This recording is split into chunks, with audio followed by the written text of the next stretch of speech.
Northwestern Australia. Roughly 50,000 years ago, a small group of people drags a wooden raft onto a beach that no human has ever set foot on before. They have just crossed one of the most difficult stretches of open sea in human prehistory, island hopping across the shallow seas of what geologists call Sunda and Sahul, using rafts or dugouts they built with technology we still do not fully understand. Behind them, the coastline of what is today Indonesia is invisible below the horizon. Ahead of them, an entire continent of animals no human eye has ever seen. They do not know it yet, but they have just landed in the most dangerous ecosystem on Earth. Within the next few thousand years, more than 90% of the large-bodied animals on that continent will disappear. That is not a rounded figure chosen for effect. It is the estimate paleontologists and geologists working across Australian fossil sites keep arriving at, a wave of extinction so severe, so fast, and so tightly coincident with human arrival that the scientific debate about what caused it has been running for more than 100 years and is still not fully closed.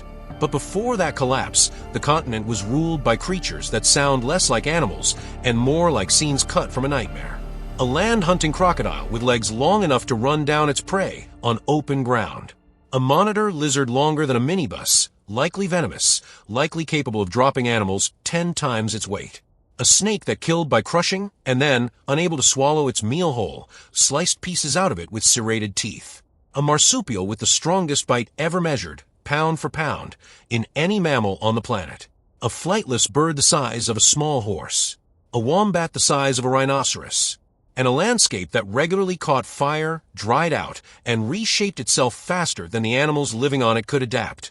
The strangest part is not that these creatures existed, is when they existed, not the deep dinosaur past, not some fantasy prehistory. These animals were alive within the last 50,000 years.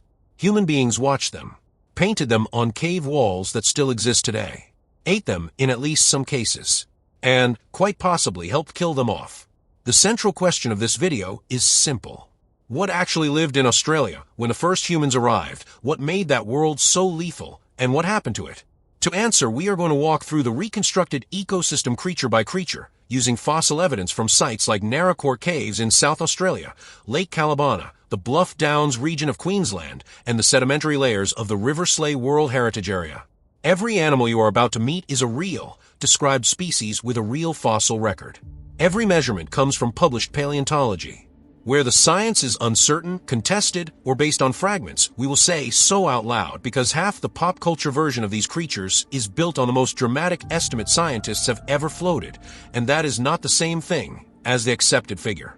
Before we go further, one quick note on sources. The core facts in this episode come from peer-reviewed paleontology and long-standing museum reconstructions from institutions, including the Australian Museum, the Queensland Museum, and the University of New South Wales. Where a size, a weight, or a behavior is contested among researchers, we use the range the literature actually gives, not the number that makes the best thumbnail. Consider this the honest tour, and is still terrifying. If you enjoy long-form deep dives into extinct ecosystems, real paleontology, explained clearly, and the strange corners of natural history where the record is genuinely stranger than fiction, take a moment right now to like this video and subscribe. It genuinely helps the channel keep making episodes like this one.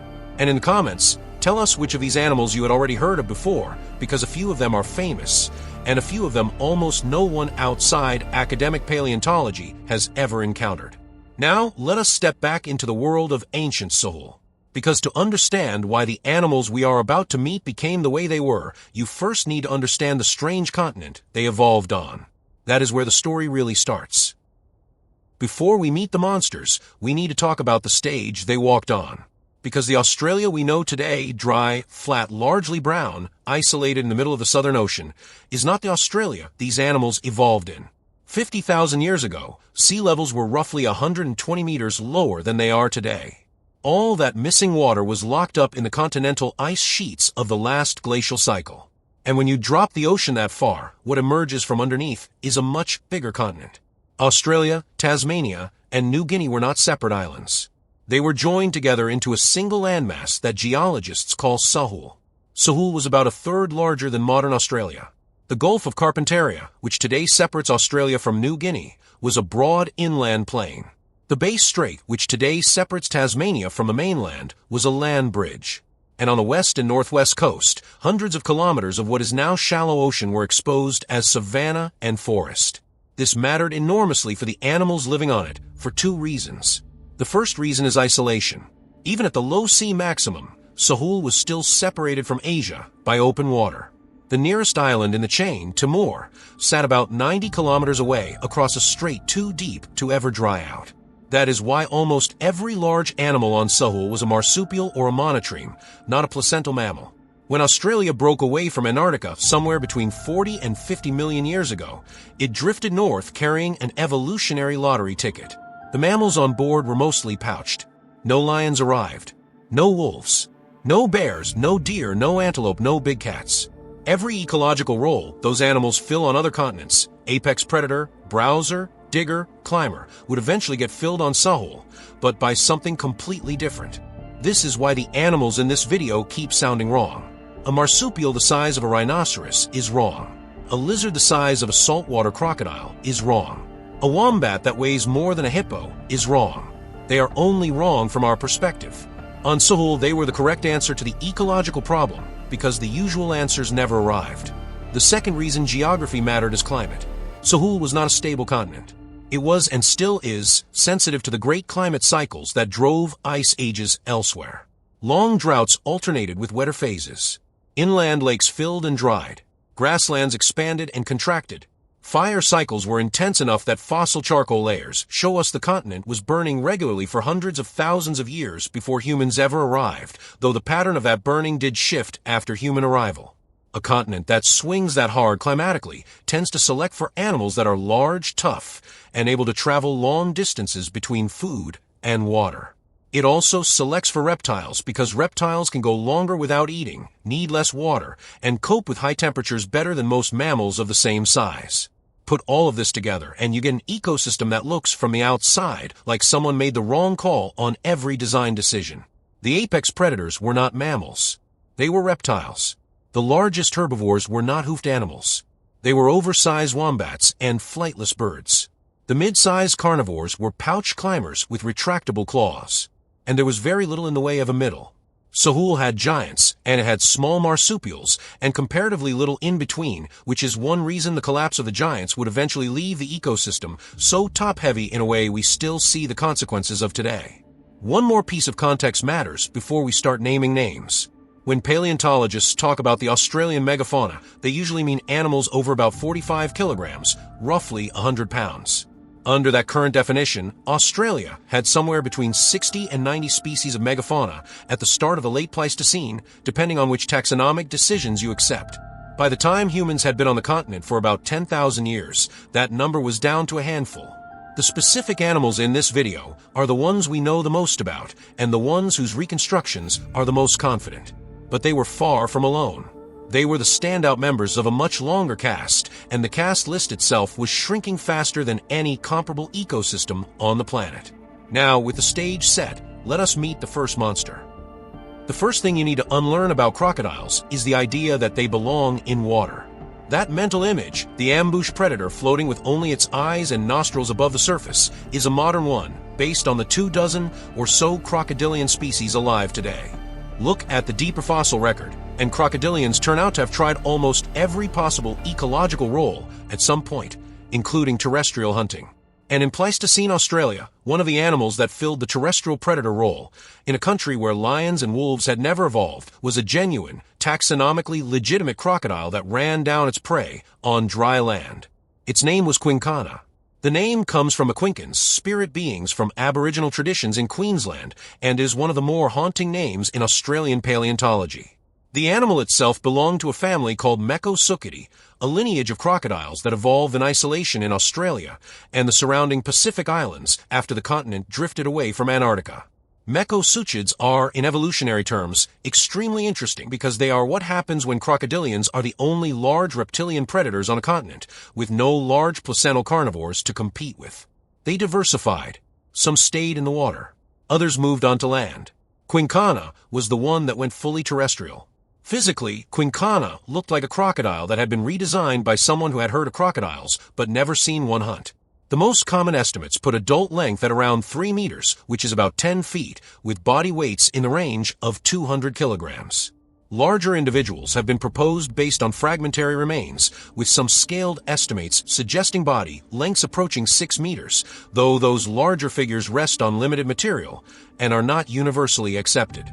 The safer statement is that a typical Quinkana was roughly the size of a modern saltwater crocodile, hatchling grown to adulthood on dry land, and the largest ones may have been considerably bigger. What set Quinkana apart from any crocodile you have ever seen was its legs.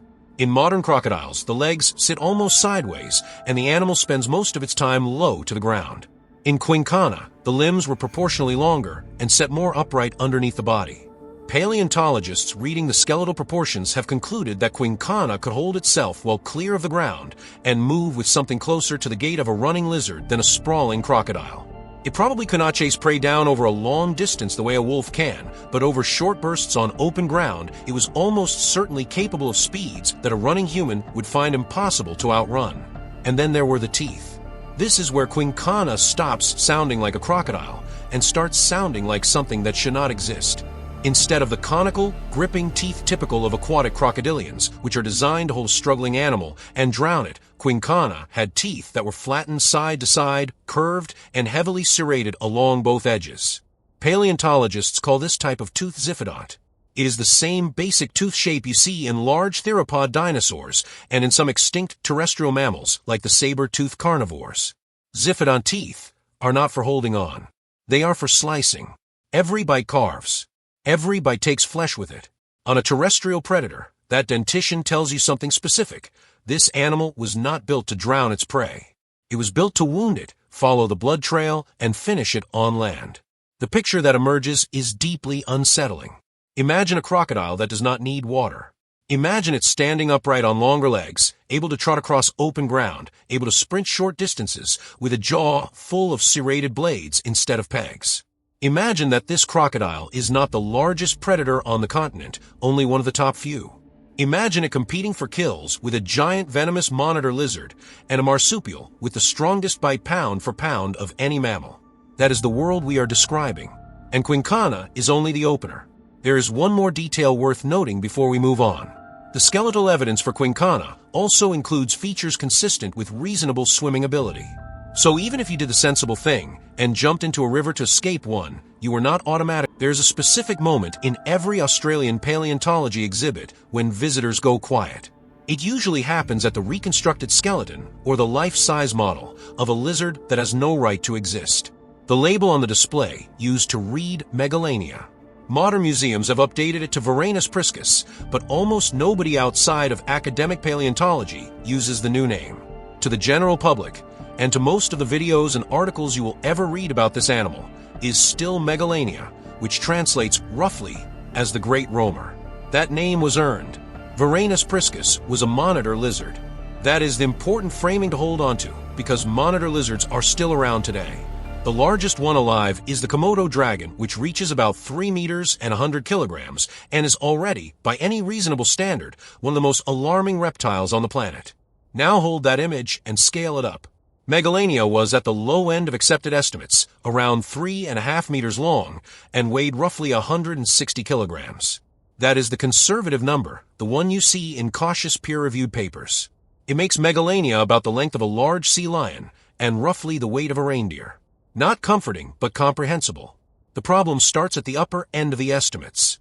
Some studies, working from partial vertebrae and scaling them up to the proportions of living monitor lizards, have suggested body lengths of up to about 7 meters, which is roughly 23 feet, with body masses that could reach into the range of 600 kilograms, and, in the most extreme scaled estimates, close to 2 tons. It is important to be honest about what those upper-end numbers rest on. They rest on fragmentary remains and on the assumption that Megalania kept the proportions of its smaller living relatives at very large body size, which is not guaranteed. The middle-of-the-road position that most paleontologists writing on the subject accept today is that a typical adult Megalania was somewhere in the 4 to 5 meter range and weighed a few hundred kilograms, with the possibility of exceptional individuals being larger. In other words, much larger than any lizard alive today, but not necessarily the 2-ton monster you sometimes see in dramatic reconstructions. Even at the conservative size, it was one of the most dangerous animals in the ecosystem. Its teeth were the classic monitor pattern, curved backward like little hooks, serrated, and sharp enough to shear through muscle and tendon. Its limbs were powerful enough to support a heavy body over long distances, which suggests it was capable of covering ground in search of prey rather than waiting in ambush. And its claws were long, hooked, and built for both traction and combat. Then there is the question of venom, which is where the story gets particularly modern. For most of the 20th century, monitor lizards were assumed to be non-venomous. Their bites caused severe infections, and the working theory was that bacteria in the mouth did the killing. In the last 2 decades, that has changed. Research led by paleontologist Brian Fry and colleagues has shown that living monitor lizards, including the Komodo dragon, do in fact produce and deliver venom through modified glands in the lower jaw. The venom acts as an anticoagulant, keeping wounds open and dropping the prey animal's blood pressure. Because Megalania sits within the same evolutionary group, the reasonable inference is that it, too, was venomous. That inference is not 100% certain, since we cannot dissect an extinct animal's soft tissue, but it is the current best supported position. Put that all together. A monitor lizard several meters long, with the running muscles to cover open ground, with serrated backward hooked teeth, with claws for tearing, and probably with venom that prevents blood from clotting after the bite, is thought to have taken prey many times its own weight, which in the Australian Pleistocene would include the giant marsupial herbivores we will get to later in the video, as well as any mid-sized mammal unfortunate enough to be caught in the open. There is one more thing worth saying about Megalania before we move on. The most conservative dates for its extinction place it well within the window of human presence in Australia. That means the first humans to walk into Sahul almost certainly shared their... When paleontologists talk about giant snakes, the conversation usually starts and ends with Titanoboa, the 60-million-year-old monster from what is now Colombia. Titanoboa deserves the attention. It is the largest snake ever documented. But Titanoboa lived in a completely different world, on a completely different continent, tens of millions of years before any human existed. Ancient Australia had its own line of giant snakes, and one of them survived long enough to share the landscape with the first people who arrived on Sahul. Its name was Wonambi. Wonambi belonged to a family called Madtsoidae, which is one of the more mysterious groups in the snake family tree. Madtsoids were widespread across the southern continents for tens of millions of years, then they mostly disappeared, except for a few lineages that hung on in isolated corners of the world. Australia was one of those corners. Wonambi is the most famous Australian representative. The genus name comes from an Aboriginal word for the rainbow serpent, a central figure in many dreaming traditions, and paleontologists chose it deliberately, both to acknowledge those traditions and to point to the possibility that some of them preserve genuine memory of very large snakes that were still alive when people arrived. Physically, Wonambi was long. The largest well-supported estimates put it at around 6 meters or 20 feet, comparable to a very large Burmese python or reticulated python today. Some individuals may have been larger, but the fossil material is fragmentary and paleontologists tend to be cautious with the upper estimate. In pure length terms, it was not the record holder. What made Wonambi terrifying was not raw size. It was a set of anatomical features that would have made its hunting behavior deeply unlike anything you might expect from watching a modern python. The first difference is the jaw. Modern boas and pythons are famous for their extreme jaw mobility, the ability to unhinge and dislocate to swallow prey much wider than the snake's own head. That capability evolved relatively late in snake evolution. Madtsoids like Wonambi had more primitive skulls with less flexible jaw joints. The head was proportionally smaller than the body, and it could not open as widely.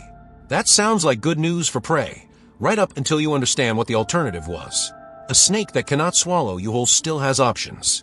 Wonambi's teeth were long, curved, and sharp. Its body was thick and powerful. Working from the anatomy, and by analogy with the way large constrictors kill today, the reconstruction is that Wonambi would ambush prey from cover, usually near water where mammals came to drink. It would strike with the teeth as anchors, then throw coils around the prey and crush the life out of it in the same general way a modern anaconda or reticulated python does.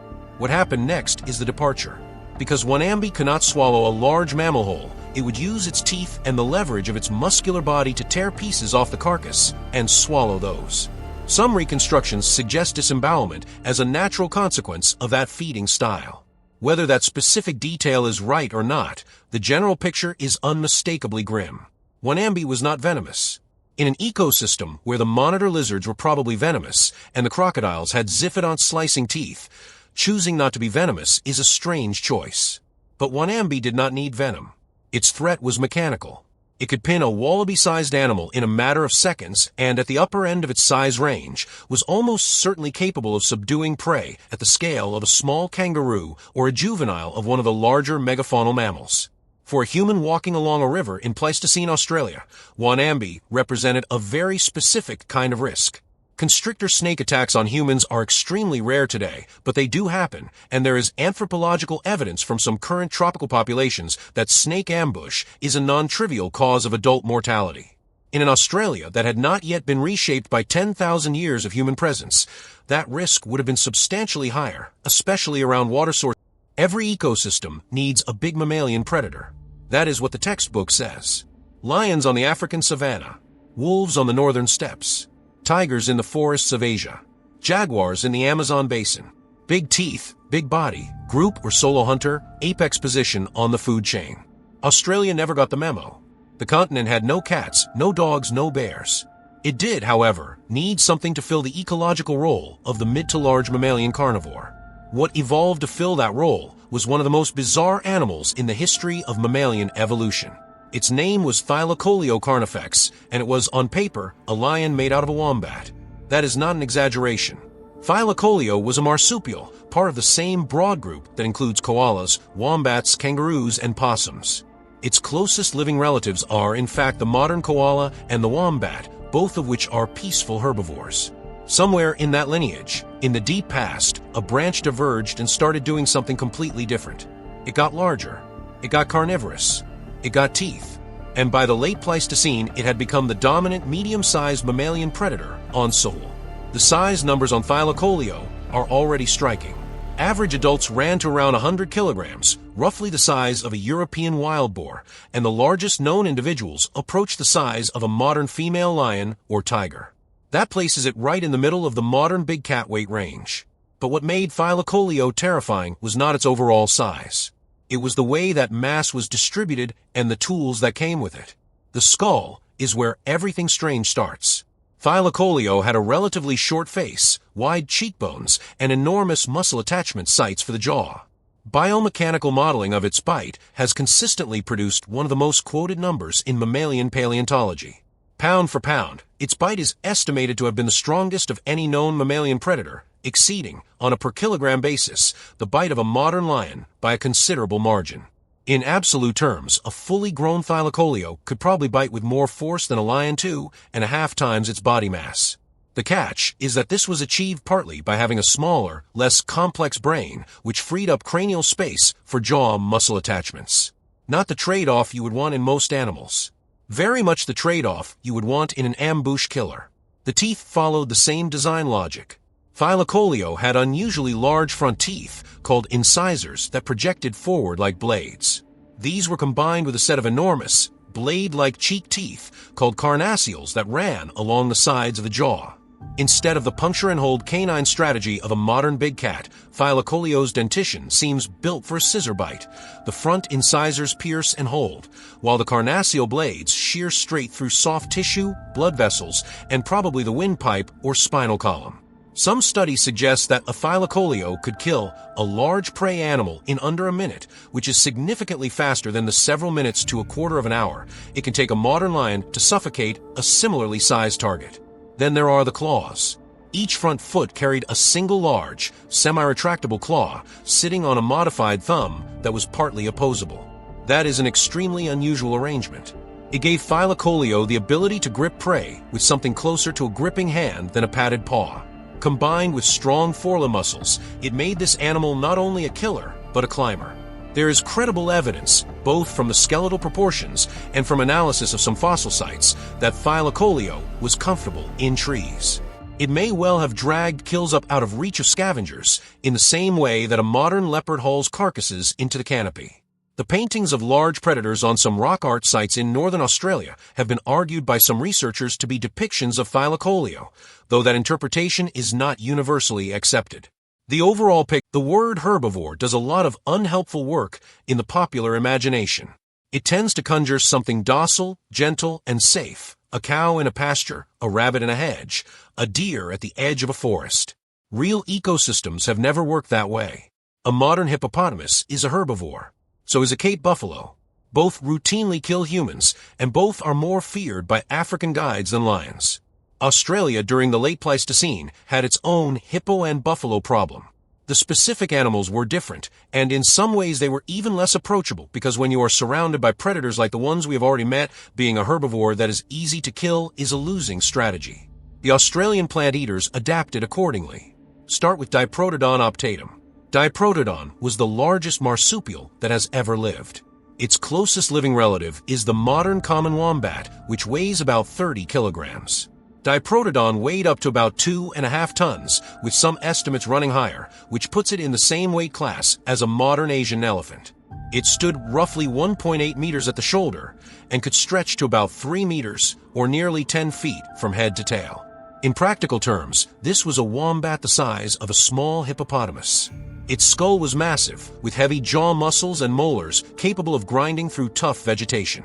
Bite force estimates run into the range of about 11,000 newtons at the back teeth. To put that in context, that is more than double the estimated bite force of a modern American alligator at the same point in the jaw, and enough force to break a human femur if you decided, for some reason, to test the theory. Diprotodon was not a predator, and had no interest in doing that. But it was also not an animal that another animal, or an early human hunter, would want to corner. It moved in what were probably small herds across the Australian interior, sometimes in numbers large enough to leave densely bone-packed death sites at dried-up salt lakes like Lake Callabonna in South Australia, where entire family groups appear to have become mired in the mud and died together during severe droughts. Then there is Paleontologists, sometimes nicknamed the marsupial tapir. Paleontologists was smaller than Diprotodon, but strange in a different way. It had heavily muscled forelimbs, oversized claws that resembled the claws of a giant ground sloth, and a skull structure that suggests a long, prehensile upper lip or a short trunk. It probably used the claws to strip bark from trees and pull down branches, and used the prehensile lip to feed on the leaves that came free. Nothing about that sounds threatening in a video about nightmare animals, until you remember that a large-clawed, powerfully built herbivore with a bad temper is exactly the kind of animal that will maim any predator or unlucky human that tries to challenge it near a food source. Now the birds. Australia had, and to some extent still has, a distinguished tradition of oversized ground birds. The star of the late Pleistocene was Genyornis newtoni. Genyornis stood about 2 meters tall, or 6.5 feet, and weighed around 220 to 240 kilograms, making it substantially heavier than a modern emu. It belonged to a family called Dromornithidae, sometimes called mehyrungs or thunderbirds, which had produced even larger species earlier in Australia's history. Genyornis was the last of them.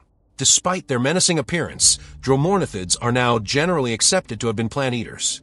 Their skulls were built for cropping vegetation, not tearing flesh. That does not mean they were harmless. A quarter-ton flightless bird with a heavy beak and powerful legs is, at minimum, capable of delivering kicks that would seriously injure or kill anything that pressed it. Modern cassowaries, which are about half the size of Genyornis, are one of the very few birds still capable of killing humans and are treated with real caution by rangers in northern Australia. Genyornis would have commanded even more respect. The important thing to understand about all of these herbivores is that they did not need to attack anyone in order to shape human behavior. Their sheer size, mass, and defensive capability meant that even in an ecosystem full of the oldest reasonably secure date for human arrival in Australia sits at around 65,000 years ago, based on excavations at the Madge B. Brock Shelter in the Northern Territory. Some paleoanthropologists accept that date. Others prefer more conservative estimates in the range of 50 to 55,000 years ago. The debate is technical and is still open, but by any reading of the evidence, humans were established across Sahul by 50,000 years ago at the latest, and they walked into the ecosystem we have just described. They did not arrive with much. There were no herds of domesticated animals, no metal tools, no wheeled transport, no fixed agriculture. What they had was fire, wooden and stone tools, cooperation, language, and the accumulated knowledge base of a species that already spread across most of Asia. That was enough. Within a few thousand years of arrival, evidence of human presence appears across almost the entire continent, from the tropical north to the cold southern coasts of what is now Tasmania, and evidence of the megafauna we have been discussing begins to thin out. The two events, human arrival and megafaunal decline, overlap in the fossil and archaeological record in a way that has driven a century of scientific debate. The two main competing explanations are usually summarized as climate versus humans. The climate side of the argument points out that the late Pleistocene was a period of extreme climatic variability with major droughts and shifts in vegetation, and that many of the extinctions could plausibly be explained by ecosystems collapsing under environmental stress. The human side points out that the Australian climate had swung just as hard many times before without producing extinctions of the same scale, and that the timing of the disappearance of the megafauna aligns much more closely with human arrival than with any single climate signal. Modern research has largely moved toward a synthesis. Most working paleontologists on the question now argue for a combined model. The climate was already stressing the ecosystem. Human hunting, whether by directly targeting the megafauna or by disrupting juvenile survival at critical points in the life cycle, tipped stressed populations over the edge. Anthropogenic fire, the deliberate use of burning to manage vegetation, may have accelerated the shift by changing the plant communities the herbivores depended on. There is direct evidence of humans butchering some megafaunal species, including Genyornis eggs, whose burned shell fragments have been found in association with early human hearths. There is also evidence that many megafaunal populations were already thin and fragmented when humans arrived, meaning that even relatively low levels of additional predation could have been decisive. The result was one of the fastest continent-scale extinction events in recent geological history. By around 40,000 years ago, most of the animals in this video were gone. The saltwater crocodile survived because it occupied a specific aquatic niche. Some smaller monitor lizards survived. Modern kangaroos, wallabies, and wombats survived at their present much smaller sizes. Almost everything above about 45 kilograms did not. If you have been enjoying this deep dive and you want more long-form episodes on extinct ecosystems, ancient predators, and the strange corners of natural history where the fossil record is genuinely stranger than fiction, take a second right now to like this video and subscribe to the channel. That single click is the difference between an episode getting shown to a few hundred people and being shown to 100,000. If you leave a comment naming the animal you would least want to run into on a Pleistocene beach walk, I read the comments and I will actually reply. 2 closing thoughts. The first is a reminder of how recent this all is. 50,000 years is a rounding error in geological time. The animals in this video are not lost in the same way that dinosaurs are lost. Their bones are still soft. Their DNA has, in some cases, been partially recovered. Their descendants, in the case of the marsupial lineage, are still walking around Australia today, just at drastically reduced sizes. The second thought is a small correction to the assumption we started with. It is tempting listening to a list of nightmare animals to conclude that humans are lucky to have arrived after most